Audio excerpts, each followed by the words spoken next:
Everybody wants to be a high performer. Everybody wants to be the best of the best. Everybody wants to have the success that's associated with those things. What's keeping most people from attaining that? What's the thing that makes Tom Brady, Michael Jordan, the best of the best? What's the common thread that they have? They have a couple of habits that I know they do. There are things that will set them apart from everybody else, and it requires those habits to truly be the best. What are they? It all starts with mindset and building the right habits.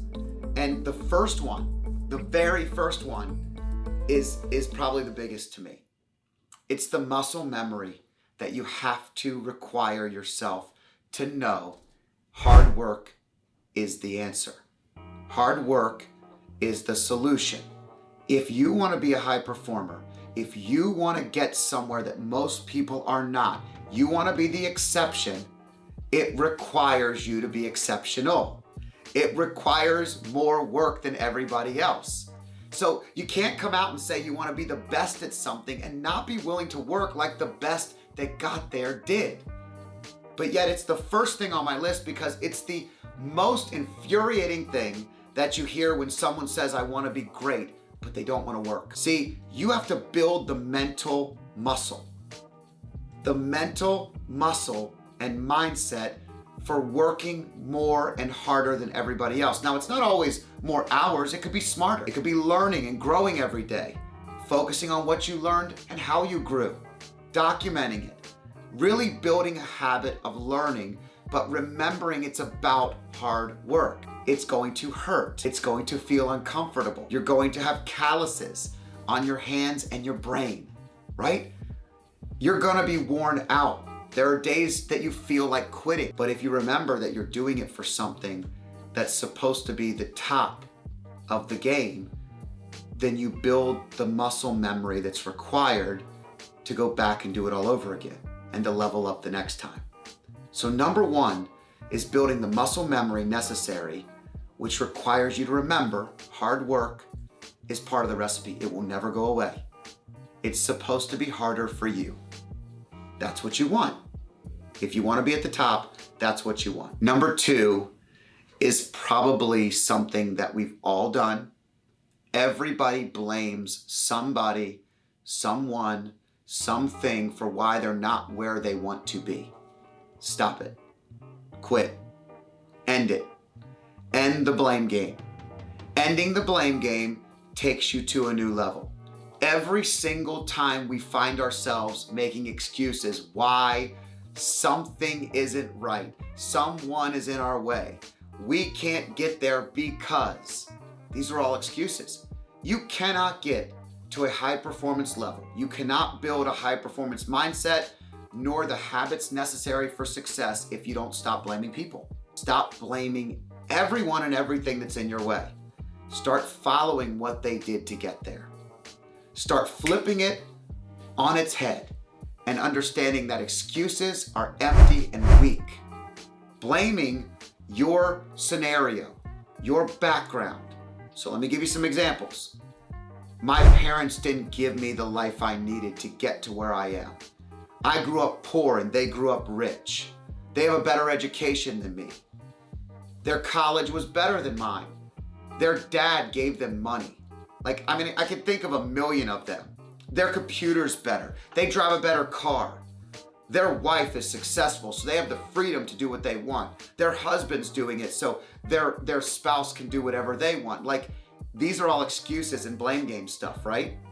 Sometimes it's simple enough that you wake up and you are starting your day and you are a high performer and you find yourself making an excuse in your day as to why someone else is ahead of you or what you need to do to get there. And the reason you haven't done it is because. Stop focusing on blaming others. Start focusing on doing what's needed to get there.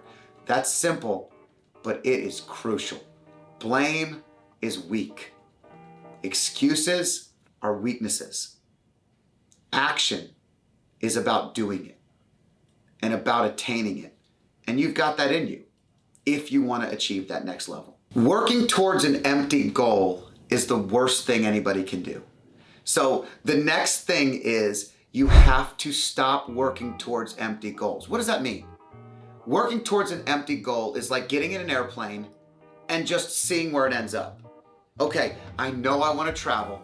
I know I want to go somewhere. So I'm just going to get in the airplane and I'm going to see where it ends up. And it ends up in Detroit, Michigan. Now, maybe you're in Detroit, Michigan and you love it. Maybe you wanted to go to San Diego, but you didn't define your goal clear enough. You had an empty goal and you ended up somewhere, you get off the plane and you're like, what am I doing here? This isn't even what I was working for. This is nothing compared to what I was working for. Why did I put in all that hard work? Why did I stop blaming everybody? Well, it's because you are lost in an empty goal. How can you change that? High performers establish real, effective, efficient, concrete goals. Where do they want to be? What does it look like? What does it feel like? What does it taste like when they're there? What are they doing? Who are they standing by? What is it that you're working towards? When you go into your brain and you're working harder than everybody else and you feel like you have driven yourself to the max level that you can actually work, and you're taking full responsibility, then what? What is it for? Where are you going? Define it. You get in that airplane, you say, I want to go to San Diego. I want to walk on the beach. I want to taste the salt air. I want to feel the cool of the ocean. Define it. Stop visualizing something that's going to leave you empty. The other key crucial part about empty goals is they're all empty if you don't celebrate the wins along the way. Celebrating the wins along the way make the empty goal fulfilled. Don't constantly stay in that space where you'll never ever be happy. An empty goal is sometimes just because you keep changing and moving the goalposts. Pick one, attain it, celebrate. Look back, feel really good about it. You've got to make that a habit. That's got to be a habit if you want to get to that next level. So you're working all the time, you're not blaming anybody else, you're taking full responsibility, you have a great goal in mind, you visualize success, you absolutely know what you're working towards, and you know it's going to be super hard, right? But now what? What does all that mean? How do you build in fun into your day? Well, this is a key to the recipe. The last thing is that you must have fun along the way, and you have to build it into your day, into your month, into your week. You have to prioritize the things you love to feel human. I'm gonna give you an example. I am approaching a long trip, a busy couple of weeks, time where I'm not going to have a lot of time to myself. Early mornings, late dinners, all the things that add up where you don't feel like you have a lot of control in your day. But I found something fun. I love Jack Johnson. I love the music. I love the calming nature of the way that he performs, of the guitar. It makes me think of the ocean, something I love. Like I feel this bond with something so simple, but it's a concert. So what did I do? 6 to 8 months ago, I booked the concert.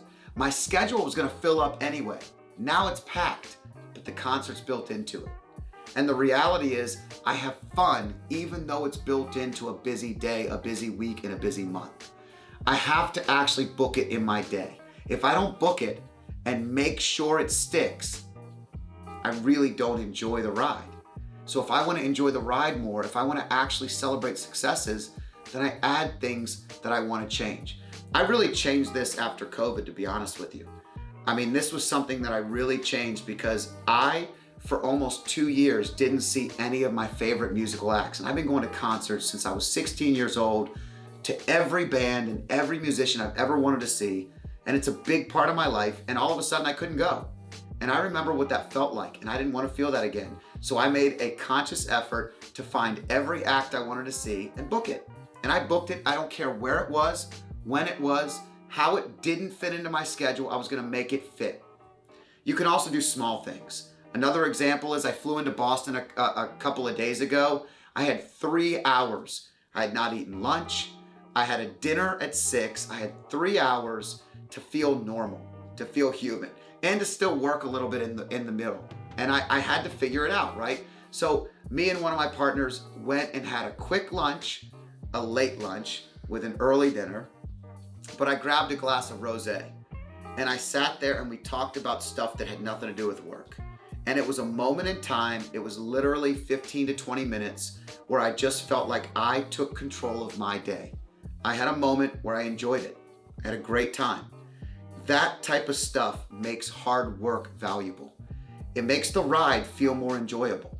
And if you want to be a high performer, you got to remember to enjoy it, to love the people you're around, to build in moments of fun along the way. Build in the dinners with people you like if you're going to be in a new city. Find friends you haven't seen in a while. Visit family. These are all things that I do every single month. No matter where I'm at, I make time for fun. I love my life and I love working hard. I get overwhelmed like everybody else does, but sometimes just a moment like that brings me back to reality. It sucks me back to the ground in the present moment in a way that keeps me focused to repeat all the things I just gave you as habits. Hard work is inevitable. I created that mental muscle. The muscle memory is there. I don't blame anybody. You are not my problem. If someone else is your problem, you will not get ahead in life. I'm aware and visualizing the success I want, not just for me, but for everyone around me, for everyone in my family, everyone I love, everybody I care about, and I'm gonna have fun doing it. I'm gonna celebrate those wins, and I'm gonna build great moments into my day so I can laugh and I can smile and I can have fun even when it hurts. Being a high performer can be something that you love doing, not just something that requires all the bad things. And I believe that. So hopefully you can follow this recipe and you too can find that level of success. So first of all, thanks for watching. Don't forget to share, like. Other people that might need to see this, don't be afraid to send it to them. And if you like content like this, watch this next video on how to be more productive.